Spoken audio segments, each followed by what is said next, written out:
Boa noite, irmãos. A paz do Senhor. Eu queria compartilhar algo da palavra de Deus com vocês nessa noite, nessa quarta-feira. E eu queria estar refletindo com vocês em Coríntios capítulo 13. É um texto muito conhecido, então eu acho que fica fácil da gente falar e a gente entender, porque é um texto muito conhecido de todos nós. Paulo, ele escreve uma carta para a igreja de Corinto e ele está querendo resolver problemas que havia naquela igreja, dificuldades que havia entre os relacionamentos entre os irmãos e o relacionamento com Deus, não é?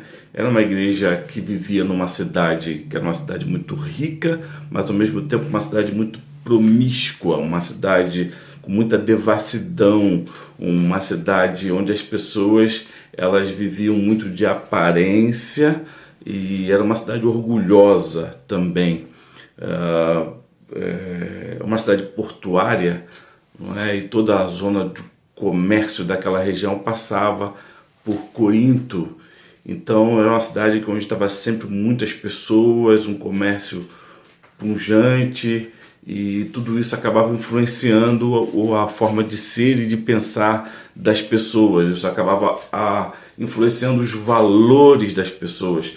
E acabou que esses valores começam também a influenciar a igreja de Corinto. Esses valores lá da cidade, da forma de ser da cidade, começam a influenciar a igreja. O apóstolo Paulo ele chega a chamar esses irmãos de carnais.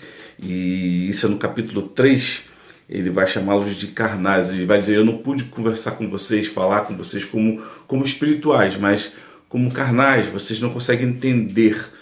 Eu não pude dar para vocês alimento sólido, eu não pude dar algo mais consistente, uma informação mais consistente a respeito da palavra, das doutrinas, porque vocês são como crianças que só suportam leite. Vocês, se tiverem algo mais espesso, vocês não conseguem assimilar. Isso mostra que os irmãos de Corinto não cresciam espiritualmente, eles não cresceram espiritualmente, eram como meninos, eram como crianças, e Paulo compara isso com crentes carnais, né? Crentes com os valores da carne, com os valores do mundo, crentes que não se preocupavam em crescer, em ser como Cristo, e isso é muito importante para a gente poder entender o que Paulo está falando nessa carta, o contexto da cidade, o contexto da igreja de Corinto.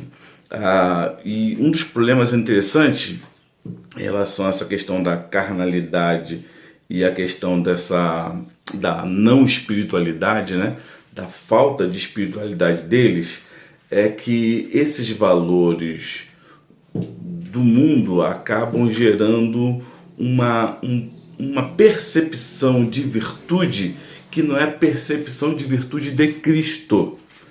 Não. A percepção de virtude é a virtude para o mundo. Então, tanto que as coisas que agradam ao mundo, as coisas que são virtuosas para o mundo, acabam sendo as coisas virtuosas dentro da igreja. Por isso havia muita imoralidade, muito problema, até problemas sexuais havia lá, e isso era algo admirado, né? Admirado, as pessoas não cediam a sua vez, as pessoas não abriam mão dos seus direitos, faziam como a cidade fazia. Então, a moralidade ela está ligada aos valores. Então, quando os seus valores não são os valores de Cristo, a sua moralidade não vai ser uma moralidade cristã. Então, eles viviam dessa aparência que agradava as pessoas que estavam fora, as pessoas daquela cidade. Eu falando aqui, eu lembrei de Isaías, quando Isaías ele já é um profeta, ele vem profetizando contra Tiro, Sidom e contra os impenitentes, aquela coisa toda, e de repente Isaías vê o Senhor, ele vê a glória do Senhor, e Isaías fala, uau, eu vi a glória do Senhor, eu vou morrer, e ele fala, eu sou um homem de lábios impuros, que habita no meio de um povo de impuros lábios, ele, como se ele estivesse falando, eu sou um homem que sou influenciado pelo local onde eu vivo, pelos homens da região onde eu vivo, tudo isso influencia a minha vida, influencia os meus valores, e agora eu vi o Senhor.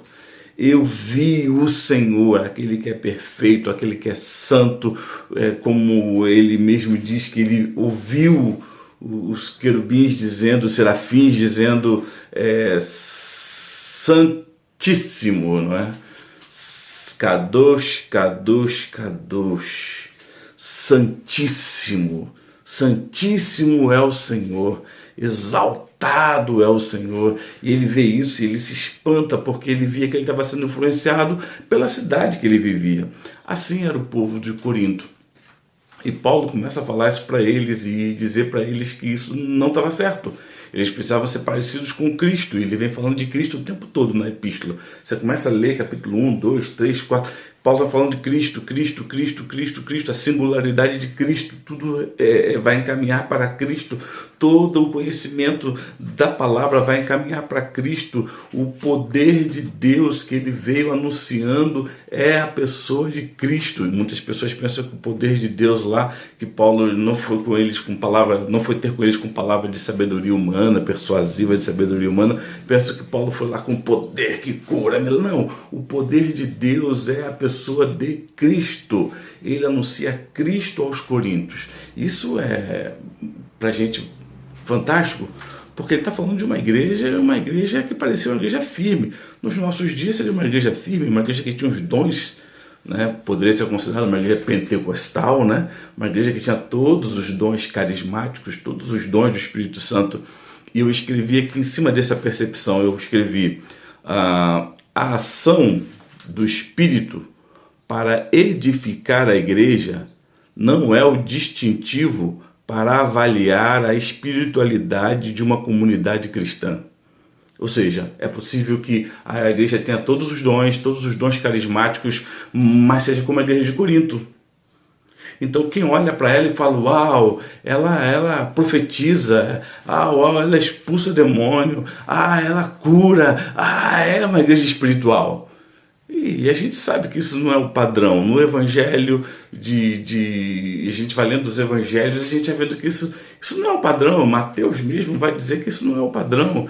Jesus chega e fala, ele no final do Sermão da Montanha, falando sobre os falsos mestres, ele vai dizer, muitos virão naquele dia e vão dizer, Senhor, em teu nome fizemos isso, em teu nome curamos, profetizamos, em teu nome expelimos os demônios. E Jesus vai dizer, eu não te conheço, eu não te conheço. Então, não é isso que faz e demonstra, não é esse o distintivo de alguém que é cheio do Espírito, de alguém que tem uma espiritualidade cristã. Não é esse o distintivo. Então, não é essa demonstração de poder a partir dos olhos do mundo que provam que o Espírito Santo está tendo liberdade, está agindo e guiando as pessoas no nosso meio. Não é isso, não é isso, porque essa igreja tinha todos esses dons.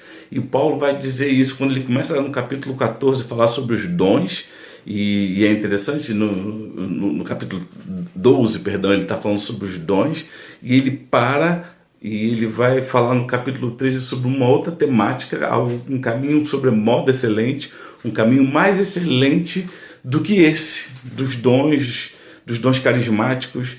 E no capítulo 14 ele continua falando disso.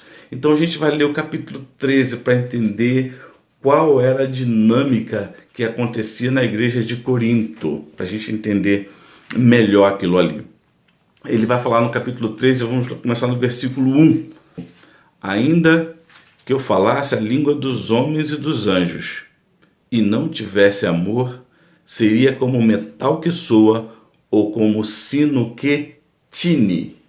Ou seja, ainda que eu tenha a capacidade de ter uma comunicação com todos os seres humanos, falar de forma que as pessoas entendam, eu fale as línguas dos homens, de todas aquelas línguas, e a cidade de Corinto sabia o que era isso. Vinha pessoas de diversas culturas, de toda aquela região e de outras regiões distantes por causa do comércio. Diversos tipos de línguas dos homens estavam ali na cidade de Corinto. Ele fala, ainda que eu falasse todas essas línguas, e ainda que eu falasse a língua dos anjos, se eu não tenho amor, eu não sou nada. Se eu não tenho amor, eu seria como um sino que bate, tim! E o sino não era esse sino como a gente tem hoje, não é? esse sino da Idade Média, não, não. É como se fosse um gongo, né? Um prato circular, assim, algo que pudesse bater e vibrar. Isso era o sino, né? Não era como que a gente imagina aquele sino de uma igreja. Não era esse sino, não. O som não era tão agradável e bonito como esse, era um som mais simples. Também era utilizado em alguns cultos místicos, não é? Esses sinos, esses gongos, né? Essas coisas de bater e fazer esses sons, mas é um som que faz bem e acaba. Só faz barulho, só tem esse sentido de fazer algo que é aparente. E é isso que Paulo está falando. O amor, ele é mais excelente do que todos esses dons. E os coríntios gostavam de falar em línguas e na igreja, e o apóstolo Paulo falava: vocês estão fazendo uma confusão, porque chega uma pessoa que não é da igreja, que não é crente, e se espanta com tudo isso, né? Porque era uma coisa que eles faziam porque isso aparentava uma certa espiritualidade. E esses valores são os valores da própria cidade ali, né? Mas vamos continuar aqui no versículo 2. Além dessa questão do algo impressionante, né? Algo que apenas impressiona, ele vai falar no capítulo 2, no versículo 2: ainda que eu tivesse o dom de profecia e conhecesse todos os mistérios e toda a ciência, ainda que tivesse toda a fé, de maneira tal que transportasse os montes e não tivesse amor, nada seria. Uau!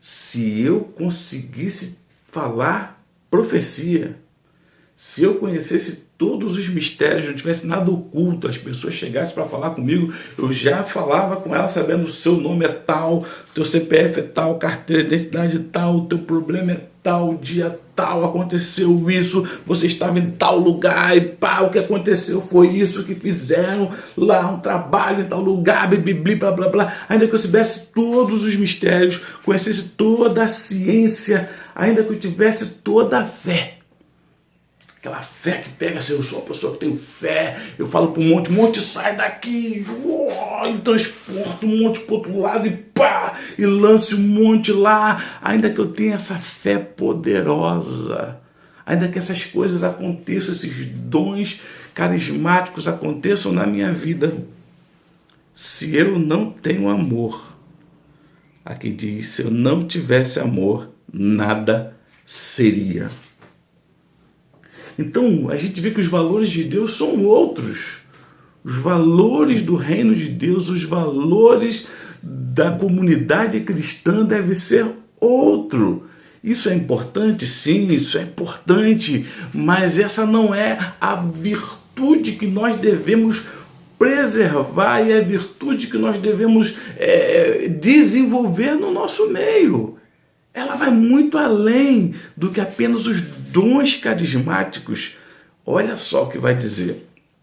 No versículo 3 diz: ainda que distribuísse toda a minha fortuna para sustento dos pobres, ainda que entregasse o meu corpo para ser queimado e não tivesse amor, nada disso me aproveitaria. Uau!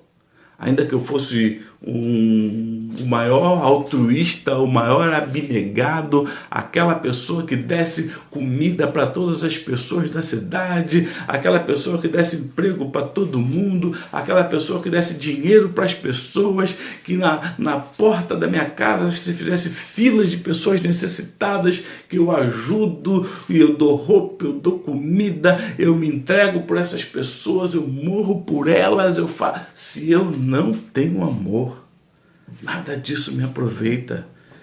Porque está dizendo que os valores do reino estão muito além de simplesmente dar coisas para as pessoas, muito além de simplesmente melhorar as vidas das pessoas, porque você é capaz de melhorar a vida de alguém sem amor. É possível você não ter amor e fazer todas essas coisas. É isso que o apóstolo Paulo está falando. Você pode não ter amor e fazer tudo isso e pensar que por fazer isso você está no reino. pensar que por fazer isso você está agradando a Deus. Você está ajudando pessoas, isso é muito bom, ajude pessoas. Mas o interessante que Paulo fala é que isso não é prova de que a sua espiritualidade é uma espiritualidade cristã. Porque você pode fazer isso sem amar, mas é impossível você amar e não fazer essas coisas. Paulo está dizendo isso, que o amor, ele é sublime, o amor está acima disso tudo, o amor está acima desses dons, o amor está acima desses carismas todos. No versículo 4, Paulo vai dizer, explicando o que é o amor de Deus, esse amor que é sublime, e o amor que ele vai usar aqui é agape, a palavra agape, que a gente geralmente traduz, a gente translitera, ou a gente fala como fosse ágape, né? Mas o termo original é agape. O agape, ele vai dizer, é sofredor. Aí você começa a olhar, peraí, é sofredor, é benigno. Então, peraí, mas amor é o amor que eu sinto pela minha esposa, o amor que eu sinto pelas coisas, o amor que eu sinto pelo meu filho? Não. Ele está falando de outra classe de amor. Ele está falando de um amor que é um mandamento do Senhor. Não é um amor que você sente. Não é, eu estou sentindo que eu amo fulana, eu amo fulano, eu amo meu filho, eu amo essa bicicleta. Não é esse amor. É um amor que não é um amor que brota de você, assim. Não. Ele está falando que é um amor que é um mandamento. Você precisa amar. E esse amor que é um mandamento que tem que estar no seu coração, essa virtude que você precisa desenvolver, porque o outro amor que brota de você não é uma virtude, é uma coisa da natura, da physis, é algo fisiológico que nasce em você, que brota em você, e você pode dá-lo a quem você quiser. Isso pode brotar por uma pessoa e pode não brotar por outra. Isso é algo natural. Mas esse amor que ele está falando aqui é algo sobrenatural, algo que vai além da natureza humana. É algo que você, para fazer, você precisa negar a sua natureza, negar a physis, negar a tua constituição, negar até algumas formações que você teve na vida. É desse amor, algo sobrenatural, que é um mandamento do Senhor para cada um de nós. É desse amor que Paulo está falando. O amor, agape é sofredor. Sofredor e é difícil a gente pensar, o amor sofre, ele penando. Não é esse sofrimento. E é interessante a palavra aqui, macrotimei, né?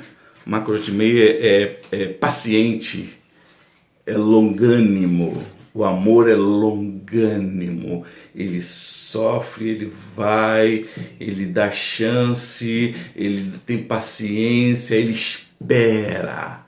É desse amor que ele está falando. O amor, agape, ele é longânimo, ele sofre, ele aguenta, ele estica, ele tensiona, e ele estica, e ele vai, porque ele é longânimo. E isso é algo do Espírito Santo na nossa vida. Ele diz que ele é sofredor e o amor é benigno. Benigno é o que faz o bem.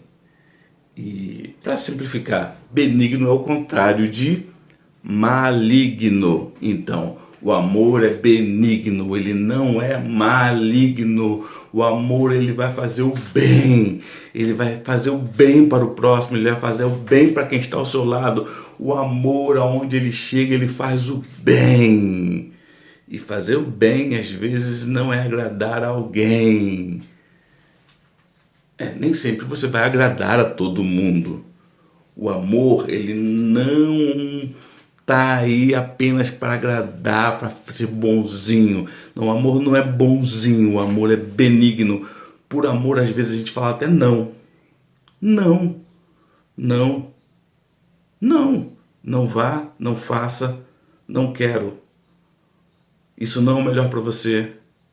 Não, eu não vou guardar isso. Eu não vou guardar essa informação porque sei que isso vai destruir a sua vida. Eu não concordo com você porque eu sei que isso vai ser o pior para você. Então, quando eu sou benigno, muitas vezes eu posso ir contra os valores desse mundo. Eu posso ir contra os valores da sociedade, coisas que a sociedade preserva, tem como algo virtuoso. Uma dessas coisas que o amor arrebenta é a ideia de lealdade. Não, você é meu amigo, você sabe que eu adulterei, mas eu não quero que você conte para ninguém, senão você vai acabar com a minha vida. Não, não, não, não, não, não. E o cara vê que o outro está adulterando, indo de pecado em pecado, de pior em pior, gastando o dinheiro dele com outras pessoas, com crianças em casa, filho, não está nem aí. E ele, ao invés de ajudar a pessoa, fazer o bem para a pessoa, não.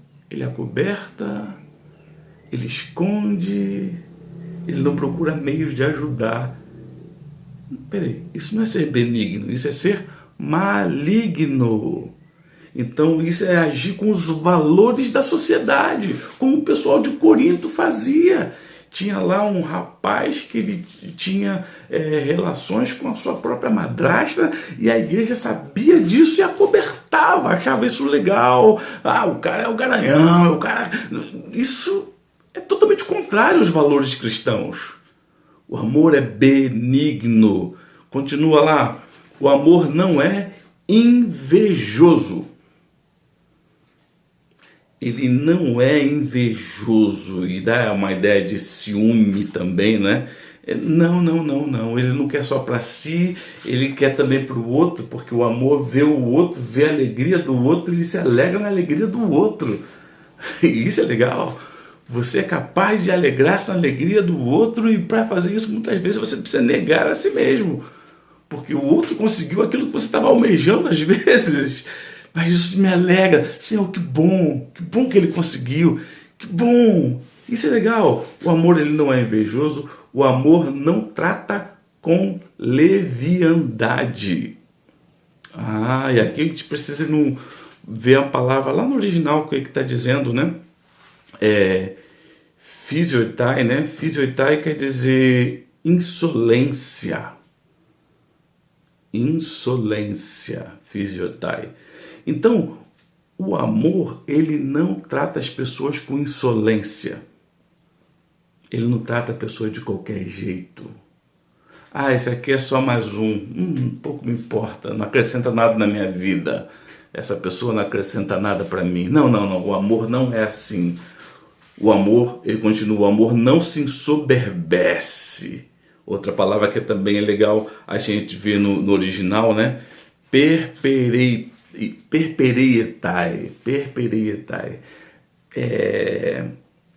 Você gabar-se, tirar onda. O amor, ele não fica tirando onda.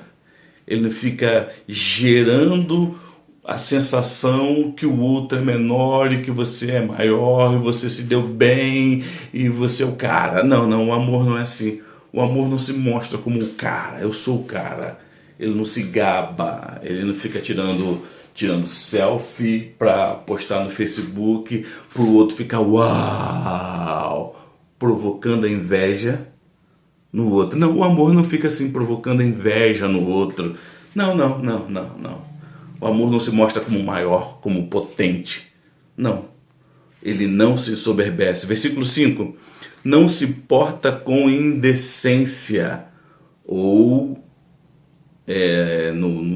no texto original diz atos inconvenientes, né? Ele não se porta com atos inconvenientes.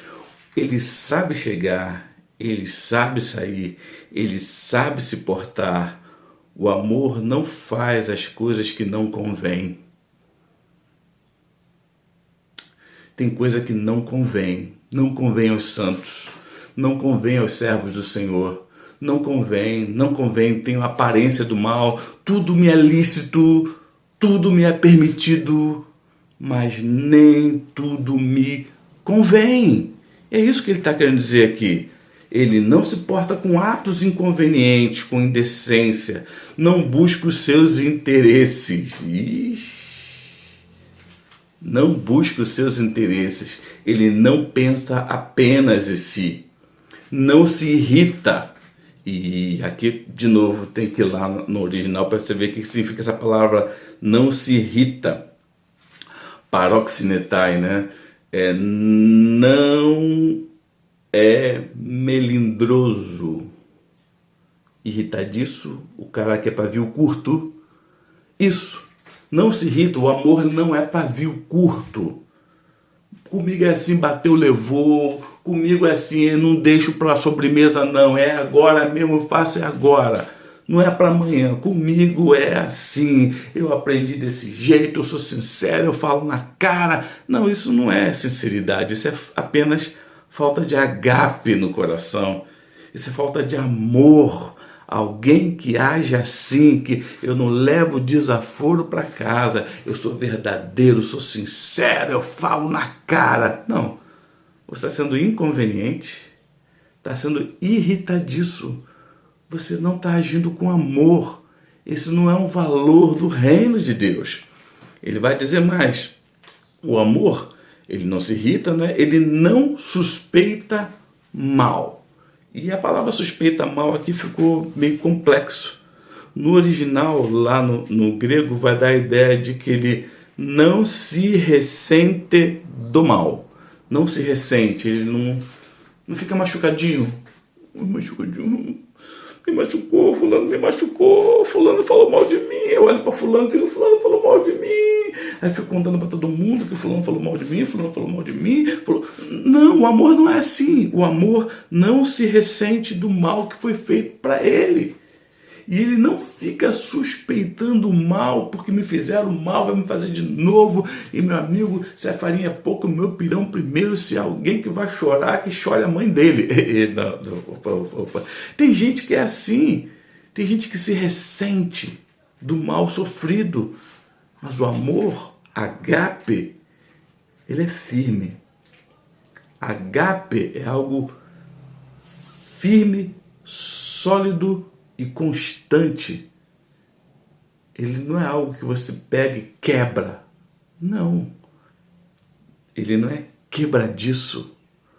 O amor agape é resistente, porque ele age guiado pelo mandamento e não pelo sentimento. Porque o que eu sinto muitas vezes é vontade de fazer outra coisa. Mas eu nego a mim mesmo, eu abro mão do meu direito em favor do outro, para a glória de Deus, para que o nome do Senhor seja exaltado. A palavra para isso se chama adoração, não é? Versículo 6, o amor não folga com a injustiça, ele não folga com a injustiça. Como é que seria isso? O amor não sente prazer com a injustiça. Eu coloquei aqui algo interessante. Vamos falar uma coisa aqui pra gente aqui, que é homem e que tem carro e dirige, sabe como é que é? Você está naquele semáforo ali de Nova Cidade, indo para Nilo Peçanha, né? E você está ali no semáforo esperando a sua vez e vai abrir o semáforo. E quando vai abrir o semáforo, vê um carro cortando tudo. Você olha para o retrovisor, o cara vem cortando. E de repente lá vem um ônibus. E o cara vindo na contramão, e o cara pede para entrar. E você fica, fez tudo errado, meu amigo. Não quis esperar. Eu estou aqui esperando já 2, 3 minutos esperando. Eu estou atrasado e agora você quer entrar na minha vez. Você não vai entrar na minha vez. E o cara vai para entrar e não consegue, eu fico feliz. Vingança. Eu me vinguei. Quando eu vejo alguém que fez o mal para alguém e depois fizeram o mal para essa pessoa, eu fico, uau, tá vendo? Aqui se faz, aqui se paga. Sofreu, sentiu gostinho. Quando alguém é injustiçado, eu vejo alguém sendo injustiçado, eu não devo me alegrar com essas coisas. Tem uma coisa interessante na em Romanos, capítulo 12, quando fala: não se alegre se você vê o seu inimigo caído ali. Se ele tiver fome, você dá de comer. Se tiver sede, você dá de beber. Não te deixes vencer pelo mal. Não se alegre, não tenha prazer nas coisas que são injustas. Não, nós somos benignos. Agape é benigno. Ele folga, não folga com a injustiça, mas folga com a verdade. No versículo 6, a verdade, aquilo que é verdadeiro, aquilo que lança luz, que ilumina, que espanta toda a confusão, espanta todo o engano. É isso que deve alegrar o nosso coração. Agape se alegra com isso, com essa luz que brilha. E ele vai dizer no versículo 7, o amor, não é? Ele tudo sofre, tudo crê, tudo espera, tudo suporta. Vamos ler de novo, versículo 7. Tudo sofre, tudo crê, tudo espera, tudo suporta. Uau, dá uma ideia de invencibilidade, né? O amor é invencível. O amor é imbatível. E o bonito disso tudo que a gente falou aqui é que o amor, você viu que ele vai em direção ao outro, não vai em direção a você mesmo. Quando você obedece o mandamento, quando você obedece o mandamento de amar, quem se beneficia é o outro.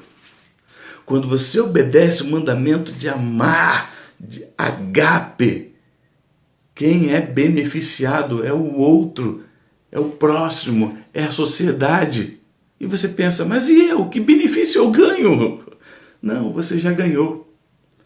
Ao Pai agradou dar a você o reino já é teu, tudo é teu. Você está sentado em Cristo acima das regiões celestiais, já agora, e Ele já derramou sobre você toda sorte de bênçãos espirituais em Cristo. Você já é dele. O que você precisa ser é sal da terra. O que você precisa ser é luz para esse mundo. Você andar de forma digna que honre ao Senhor. Agape, andar em amor. Mais do que poder para curar, libertar. Precisamos de tudo isso. Mas o que diferencia o cristão não é apenas o poder que cura, não é o poder que liberta, não é o poder de saber o que está oculto. O que diferencia o cristão é que ele ama. Ele não ama com o amor desse mundo. Ele ama com o amor de Deus.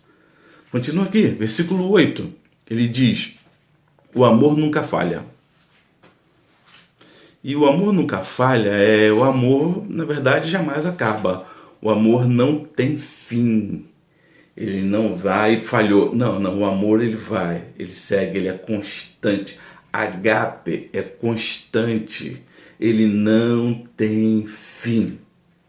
E Paulo vai comparar isso com esses dons, com os dons carismáticos. Ele vai dizer: o amor não tem fim, mas havendo profecias, serão aniquiladas. Havendo línguas, cessarão. Havendo ciência, desaparecerá. Porque todas essas coisas são momentâneas e são passageiras. Todas essas coisas são momentâneas e passageiras. E é interessante que você não tem um controle completo sobre essas coisas. Você não tem controle sobre nenhuma dessas coisas. Mas agape é um mandamento que você tem que cumprir. Você faz. E é interessante que a gente olhar no versículo 9, ele diz: porque em parte conhecemos e em parte profetizamos. Nós não sabemos tudo do que está acontecendo, dos dons. Nós não sabemos o que está acontecendo.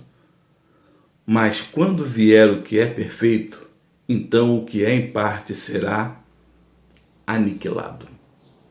Quando vier o que é perfeito, o perfeito amor, Jesus, naquele dia, quando nós conhecermos assim como somos conhecidos, diz que nossos olhos o verão, nós vamos vê-lo.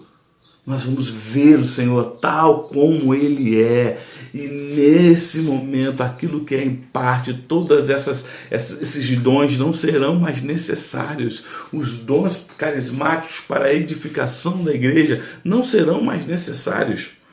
Então, Cristo em nós será o fim de toda essa necessidade de edificação.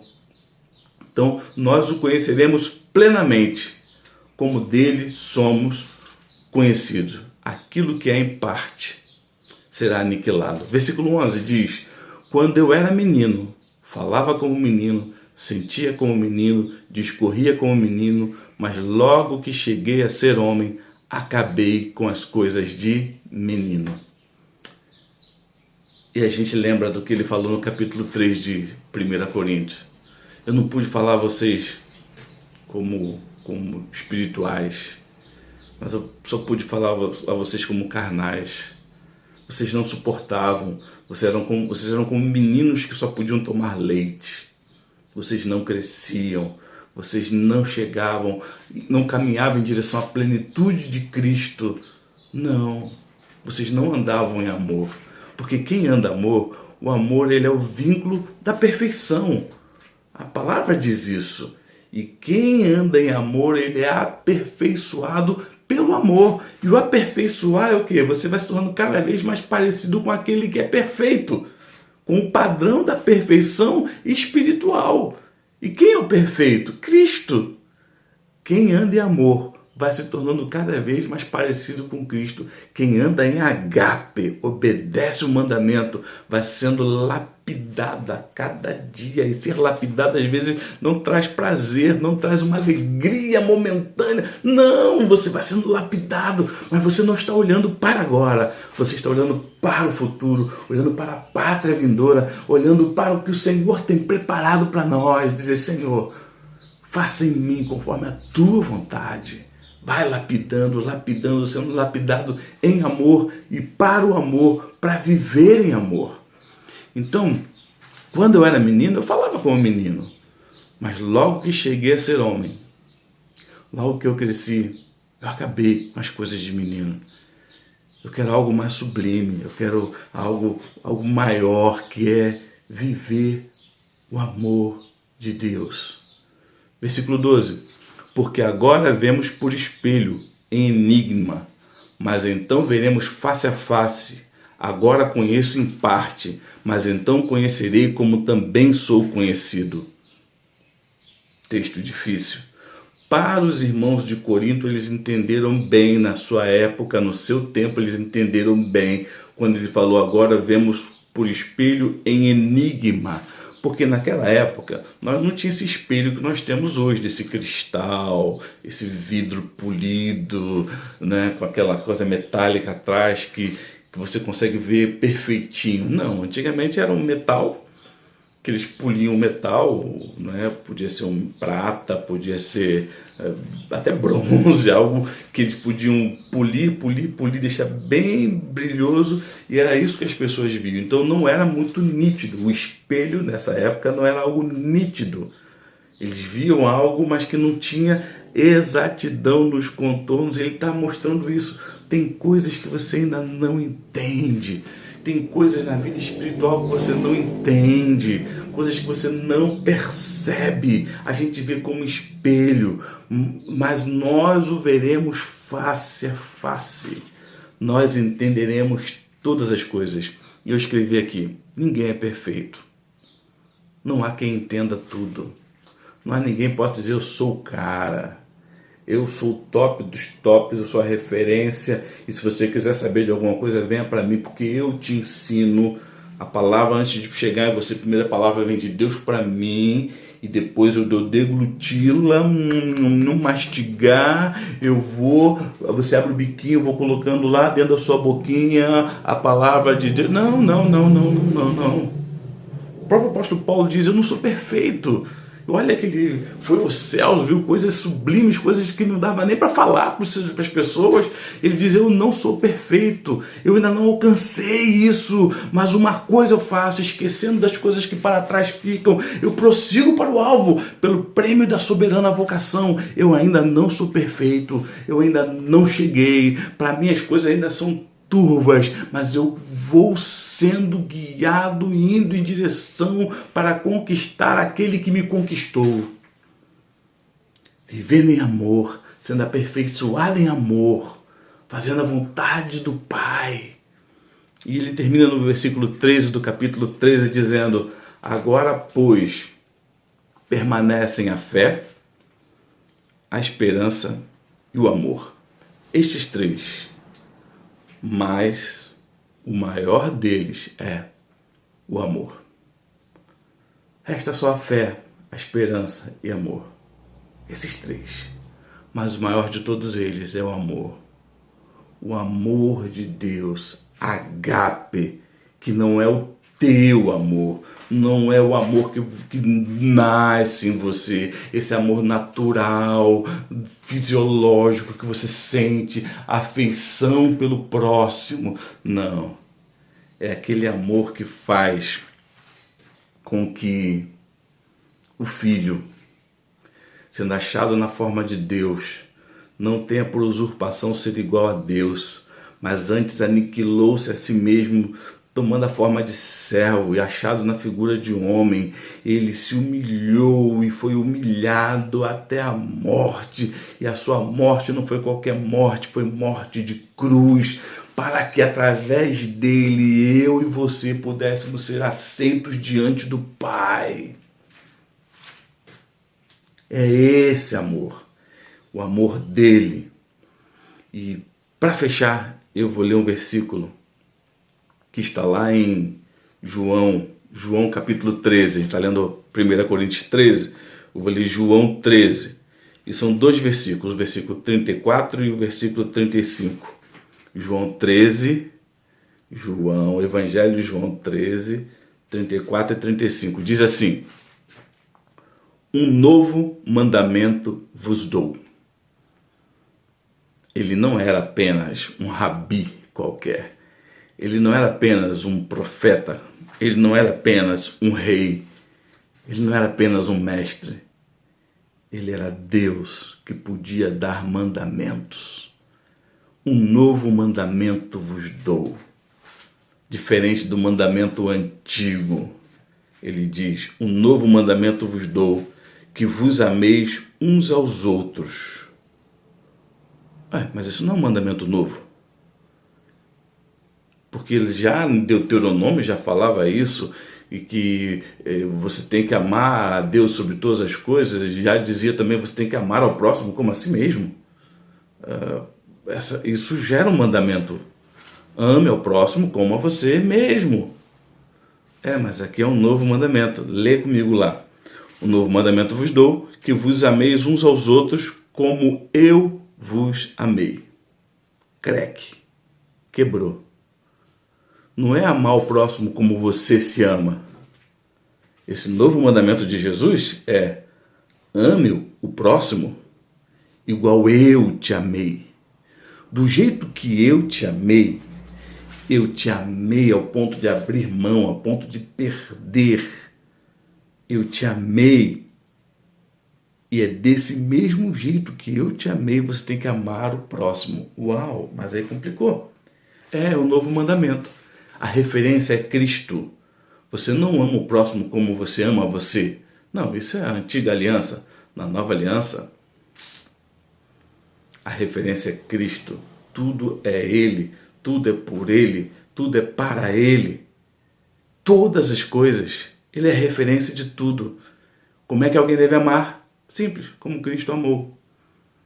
Do mesmo jeito que Ele nos amou, nós devemos amar. Porque pode ser que alguém queira morrer por um homem que seja justo, pode ser que alguém se anime a morrer por alguém que seja bom. Mas Deus prova o seu amor para conosco em que Cristo, sendo nós ainda pecadores, morreu por nós. Nós ainda éramos pecadores. E Ele diz: é esse amor. É esse amor que você tem que lançar sobre o outro. Assim como eu lavei o seu pé, você tem que lavar o pé do outro. E ele vai dizer no versículo 35, João 13, 35. E aqui eu pretendo terminar. Nisto todos conhecerão que sois meus discípulos. Como o mundo vai saber que nós somos discípulos de Jesus? E não é pela força, não é pelos mistérios, não é pelos milagres, não é pelos sinais, não é por transportar montes, não é por profecia que o mundo saberá que nós somos discípulos de Jesus. Não. Versículo 35. Nisto todos conhecerão que sois meus discípulos, se vos amardes uns aos outros. O amor. O amor é esse vínculo da perfeição. O amor. Que essa reflexão sobre o que Paulo falou para a igreja de Corinto, ela possa servir para a sua vida, para você avaliar a sua própria vida. Nós precisamos entender que o amor de Cristo nos constrange, nos aperta. Ele morreu por mim. Ele se entregou por mim, para que eu viva para Ele. Vamos orar? Deus, obrigado por esse tempo, obrigado por essa reflexão, uma reflexão simples, num texto que nós já conhecemos muito bem. Que o Teu Espírito possa falar, avivar o nosso coração, para que nesse tempo onde há um esfriamento de amor, os últimos tempos, a gente escuta tanto falar dos últimos tempos, as pessoas querem se preparar porque é o último tempo, mas não se preparam do jeito que a Tua palavra nos ensina, porque a palavra ensina que o amor vai se esfriar. Que não seja o meu amor, Senhor, que não seja o nosso amor, que nós possamos crescer em amor, que nós possamos viver isso, obedecer o mandamento, que nós possamos ser aperfeiçoados no amor, sabendo que nós não chegamos ainda, não somos perfeitos, nós ainda conhecemos em parte, mas que nós possamos a cada dia esquecer das coisas que ficaram para trás e avançar para as coisas que estão diante de nós, as coisas que o Senhor preparou para nós, e juntos em amor todos possamos chegar à plenitude da estatura completa de Cristo. Obrigado, Pai, por essa reflexão, obrigado por esse tempo. Abençoe os meus irmãos em nome de Jesus. Amém. Que Deus te abençoe nesse tempo difícil que a gente está atravessando. Que a graça do Senhor seja sobre a tua vida.